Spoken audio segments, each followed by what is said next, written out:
તો દોસ્તો કેવો લાગ્યો મારો આઈડિયા મને જરૂરથી બતાવજો. અને દરેક આઈડિયા જે છે એ ઘરની ચીજોથી બનાવેલું, મતલબ કે એક ચણિયાથી કોઈ પણ જાતના કટ લગાવ્યા વગર, સિલાઈ કર્યા વગર આપણે બનાવેલું છે. અને તમે આ ચણિયાને જ્યારે પણ ઈચ્છો તમે વોશિંગ મશીનમાં આને તમે વોશ કરી શકો છો, કેમ કે કોઈ સિલાઈ કરેલી નથી અને એ બગડશે પણ નહીં અને ફરીથી તમે આવી રીતે એનો ઉપયોગ કરી શકો.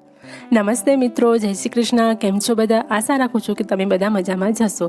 તો આજે હું તમારી સાથે એક એવો આઈડિયા શેર કરવા જઈ રહી છું જે આપણા જૂના વસ્ત્રો, જેમ કે જે ચણિયાઓ પડેલા હોય છે, એમનો ફરીથી આપણે રિયુઝ કઈ રીતે કરી શકીએ. તો એના માટે હું આજે તમારી સાથે ખૂબ જ સુંદર 6 આઈડિયા શેર કરવા જઈ રહી છું.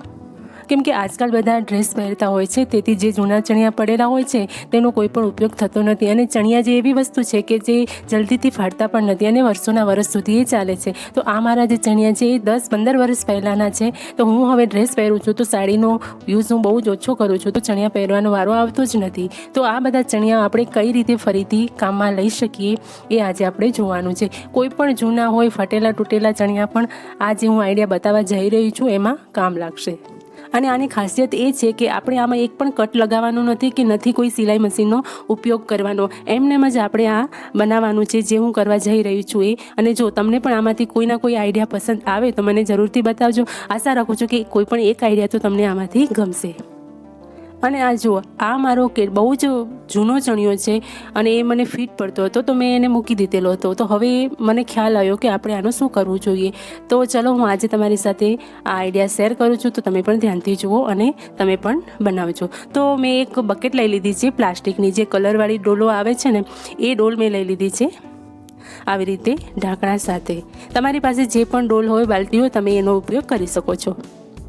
જો મોટી ડોલ હશે તો મોટું બનશે અને નાની હશે તો નાનું બનશે, પણ બનશે તો ખરું જ. તો આમાં આપણે શું કરવાનું છે, જે ચણિયો જે મેં તમને અત્યારે બતાવ્યો એનો આગળથી જે નાડાવાળો ભાગ હોય ને ત્યાંથી આપણે એને ભેગો કરી લેવાનો છે આવી રીતે. અને ત્યાં એક ગાંઠ લગાવી દેવાની છે પહેલાં હલકી હલકી. તો બહુ ટાઈટ પણ ગાંઠ નથી મારવાની અને બહુ ઢીલી પણ નથી મારવાની. હવે આપણે શું કરીશું કે વચ્ચે જે આપણે બકેટ લીધી એને મૂકી દઈશું, અંદર એડ કરી દઈશું અને બાકીનું જે વધેલું કપડું છે એને બકેટની અંદર સરખી રીતે સેટ કરી દઈશું. અને પાછળ મિડલમાં રહે એવી રીતે આપણે ગાંઠ મારી લઈશું ફરીથી સરખી રીતે. અને આવી રીતે મિડલમાં ફિક્સ કરી દેવાનું છે કપડું. અને પછી અંદરની સાઈડ આવી રીતે ચારે તરફ એની પ્લેટ સરખી પડે એવી રીતે અંદર ફિક્સ કરી દેવાનું છે. વધેલું જે કાપડ છે એને આવી રીતે સરખી. મેં ઢાંકણ પહેલેથી કાઢી લીધું હતું. આપણે ઢાંકણનો ઉપયોગ અત્યારે નથી કરવાનો. એક વાતનું ધ્યાન રાખવાનું છે કે કાપડ જે છે એક જગ્યાએ ઢગલો ના થઈ જવો જોઈએ, ચારે બાજુ સરખી રીતે આવી જવું જોઈએ, પ્લેટ્સ પડે એવી રીતે. હવે આપણે એક દોરી લઈ લઈશું, એને આ રીતે બાંધી દઈશું. આપણે લોઅર ખરીદતા હોઈએ છીએ ત્યારે એમાં દોરી આવતી હોય છે, તેનો ઉપયોગ આપણે પછી કરતા નથી. તો આવી રીતે એ લોઅર હોય કે કોઈ પણ જાતની તમારી પાસે પડેલી નકામી દોરી હોય એને આવી રીતે બાંધી લેવાની છે. આ બકેટમાં કટ આવેલા હોય છે તેથી દોરી બાંધવામાં બહુ સરળતા રહી અને નીચે સરકી પણ નહીં જાય. તો દોસ્તો, આપણું મેલા કપડાં રાખવા માટેનું એક સરસ લોન્ડ્રી બેગ તૈયાર થઈ ગયું છે, વગર પૈસે, એકદમ મફતમાં. તો છે ને દોસ્તો, બહુ જ સરસ આઈડિયા.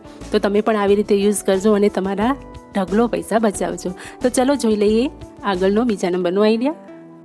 આ આઈડિયામાં આપણે સેમ મેથડ ફોલો કરવાની છે. બસ અંદરનું કપડું જે છે એને બહાર કાઢીને અને તમારી પાસે કોઈ વધારાના કપડાં, નવા કપડાં કે કોઈ ખાદ્ય સામગ્રી જે હોય તે આની અંદર મૂકીને તમે એક સ્ટોરેજ બોક્સ તરીકે આનો ઉપયોગ કરી શકો છો. પછી ઉપરનું જે ઢાંકણું છે એને બંધ કરી લેવાનું છે અને વધારાનું જે કપડું છે તેને આ રીતે તમે સરખી રીતે સ્ટેપ બાય સ્ટેપ આવી રીતે કરીને એને ફિક્સ કરી શકો છો. સરખી રીતે તમે ચાહો તો આની અંદર તમે સેફ્ટી પિન પણ લગાડી શકો છો. આની ઉપર તમે ગોળ કુશન મૂકીને એક સિટિંગ ટેબલ તરીકે એનો યુઝ કરી શકો છો. બાળકોને ખૂબ જ ગમશે અને તમે ગમે ત્યાં આ ટેબલને મૂકી શકશો અને એ ખરાબ પણ નહીં લાગે. અત્યારે હું કુશન મૂકી રહી છું જે ચોરસવાળું છે. અગર તમારી પાસે ગોળ કુશન ના હોય તો આગળ હું તમને આઈડિયા બતાવવાની છું, એ તમને ખૂબ જ ગમશે. ફરીથી તમારે જૂનો ચણિયો લઈ લેવાનો છે કોઈ પણ અને એને આવી રીતે ખોલીને નાડાવાળો ભાગ નહીં પણ નીચેનો જે ઘેરવાળો ભાગ છે, પહેલાં આપણે ચણિયાને ઊંધો કરી લઈશું અને પછી જે નાડાવાળો ભાગ છે એનાથી નીચે જે ઘેરવાળો ભાગ છે એની આપણે પ્લેટ લેતા લેતા આવી રીતે ભેગું કરી લઈશું. ભેગું કરીને અને એને ખંખેરીને સરખું કરી લઈશું જેથી ઊંચો નીચું ના રહે આવી રીતે. અને પછી એને મિડલમાં આપણે એક દોરી બાંધી લઈશું ટાઈટલી. અને હવે નાડાવાળા ભાગ તરફથી આપણે એને ઊંધો કરી લઈશું એટલે સીધો થશે અને જે વધારાનું કપડું હતું તેને વચ્ચોવચ્ચ આપણે ફિક્સ કરી લઈશું. પછી જો તમે સિલાઈ કામ કરતા હોય તો જે વધેલી કતરણ હોય એને તમે આની અંદર ભરી શકો. સોફ્ટ કપડાં આપણે અંદર ભરવાના છે. જૂની સાડીઓ વગેરે તમે આની અંદર ભરી શકો છો.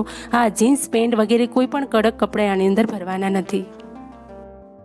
તેનાથી આપણે જે બનાવવા જઈ રહ્યા છીએ એ કડક બનશે. પછી શું કરવાનું છે, નાડાવાળો ભાગ છે, નાડું આપણે ખેંચી લેવાનું છે અને આ રીતે એને ટાઈટ ગાંઠ બાંધી લેવાની છે. અને પછી ઉપર આપણે હાથેથી થપથપાવી અને બધી પ્લેટ્સ છે ને સરખી રીતે કરી લેવાની છે. તો આપણું આ એક મસ્ત સરસ બનીને કુશન તૈયાર થઈ ગયું છે, જેને તમે બેડ સજાવવા માટે, સોફો સજાવવા માટે યા તો પછી આપણે જે કન્ટેનર બનાવી સ્ટોરેજ બોક્સ એની ઉપર તમે આવી રીતે રાખી શકો છો. છે ને દોસ્તો, બહુ જ એકદમ સરસ આઈડિયા. તો આ તમે ગમે ત્યાં મૂકી શકો છો, સોફા આગળ ગમે ત્યાં, બહુ સરસ લાગશે, ખરાબ નહીં લાગે. તો ચલો જોઈ લઈએ આઈડિયા નંબર 4. પણ આપણે ચણિયાને પહેલાં ઊંધો કરી લઈશું અને પછી નીચે ઘેરવાળા ભાગ તરફથી આપણે સરખી રીતે પ્લેટ્સ પાડતા ત્યાં આપણે એક રબર બેન્ડ લગાવી લઈશું. મેં અહીંયા રબર બેન્ડ લીધી છે, તમે ચાહો તો અહીંયા દોરીનો પણ ઉપયોગ કરી શકો છો. પછી આપણે ચણિયાને સીધો કરી લેવાનો છે અને આપણું આ એક બનીને તૈયાર થઈ ગયું છે એક કવર, મતલબ કે બ્લેન્કેટ રાખવાનું કવર બનીને તૈયાર થઈ ગયું છે. આપણે માર્કેટમાંથી જ્યારે પણ બ્લેન્કેટ લાવતા હોઈએ છીએ ત્યારે જે કવર હોય છે બહુ એનું મટીરિયલ સારું નથી હોતું, તો એ ફાટી જતા હોય છે. તો આપણે આ રીતે ચણિયાનો ઉપયોગ કરીને બ્લેન્કેટનું કવર બનાવી શકીએ છીએ. અહીંયા મારા નાના 3 બ્લેન્કેટ મેં અંદર મૂક્યા છે. તમે એક બ્લેન્કેટનું ડબલ બેડ ના હોય તો એવી રીતે પણ બનાવી શકો છો. છે ને દોસ્તો, એકદમ ફ્રીમાં બનેલું એક કવર. તો આમાં પછી બ્લેન્કેટને રાખ્યા પછી આપણે જે નાડાવાળો ભાગ છે એને સરખી રીતે ફિટ કરી દેવાનો છે અને ત્યાં આપણે ગાંઠ મારી લેવાની છે. તો દોસ્તો, છે ને એકદમ બહુ સરસ દેખાતું અને એકદમ સસ્તામાં તૈયાર થઈ જાય એવું એક કવર. તો તમે પણ આવી રીતે તમારા જૂના ચણિયાનો ઉપયોગ કરી શકો છો. આનાથી શું થશે કે હવા પણ નહીં લાગે અને ધૂળ, જે કચરો, જે રજ હોતી હોય છે એ પણ આની અંદર નહીં પડે અને તમે આને સરખી રીતે કબાટમાં પણ મૂકી શકશો. તો છે ને દોસ્તો, બહુ જ જોરદાર આઈડિયા. ચલો આઈડિયા નંબર 5 જોઈ લઈશું. હવે આપણે અહીંયા એક જૂનું બોક્સ લેવાનું છે અને બોક્સને આપણે ચણિયાની અંદર એડ કરીશું. જે આગળનો ઘેરવાળો ભાગ છે એ તરફથી આપણે બોક્સની અંદર એડ કરીશું અને જેટલો નીચે જાય એટલો જવા દઈશું અને પછી એને ઊંધું કરીને નીચેનો જે ભાગ છે એને સરખી રીતે આવી રીતે ફિક્સ કરી લઈશું અને પછી ત્યાં કપડાને સરખી રીતે ફિક્સ કર્યા પછી આપણે ત્યાં સેફ્ટી પિન લગાવી લઈશું. હું અત્યારે 2 સેફ્ટી પિનનો ઉપયોગ કરી રહી છું. આપ ચાહો તો 3 થી 4 પણ યુઝ કરી શકો છો અને ઈચ્છો તો તમે અહીંયા સિલાઈ મશીનથી ટાંકા પણ હાથેથી લઈ શકો છો. તો અહીંયા ફિક્સ કર્યા પછી આપણે બોક્સને સીધું કરી લેવાનું છે અને અંદરનું જે કપડું છે એને વ્યવસ્થિત રીતે ગોઠવી લેવાનું છે આવી રીતે.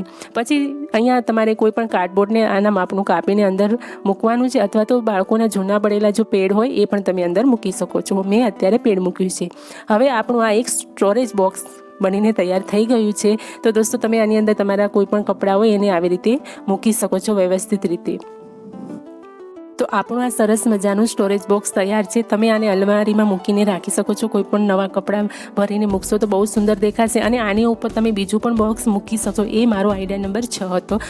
તો દોસ્તો, કેવો લાગ્યો મારો આઈડિયા મને જરૂરથી બતાવજો. અને દરેક આઈડિયા જે છે એ ઘરની ચીજોથી બનાવેલું, મતલબ કે એક ચણિયાથી કોઈ પણ જાતના કટ લગાવ્યા વગર, સિલાઈ કર્યા વગર આપણે બનાવેલું છે. અને તમે આ ચણિયાને જ્યારે પણ ઈચ્છો તમે વોશિંગ મશીનમાં આને તમે વોશ કરી શકો છો, કેમ કે કોઈ સિલાઈ કરેલી નથી અને એ બગડશે પણ નહીં અને ફરીથી તમે આવી રીતે એનો ઉપયોગ કરી શકો છો. તો દોસ્તો, દરેક આઈડિયામાંથી કયો આઈડિયા તમને વધારે ગમ્યો મને કમેન્ટ કરીને જરૂરથી જણાવજો અને ક્યાંથી તમે, કયા શહેરથી કે ગામથી તમે આ વિડીયો જોઈ રહ્યા છો એ પણ કહેજો અને તમારી સહેલીઓમાં વધારેમાં વધારે આ વિડીયોને શેર કરજો. ચેનલ પર નવા છો તો ચેનલને સબસ્ક્રાઈબ કરવાનું ભૂલતા નહીં. તો મળું છું આવા જ નવા વિડીયો સાથે. ત્યાં સુધી તમને બધાને હર હર મહાદેવ.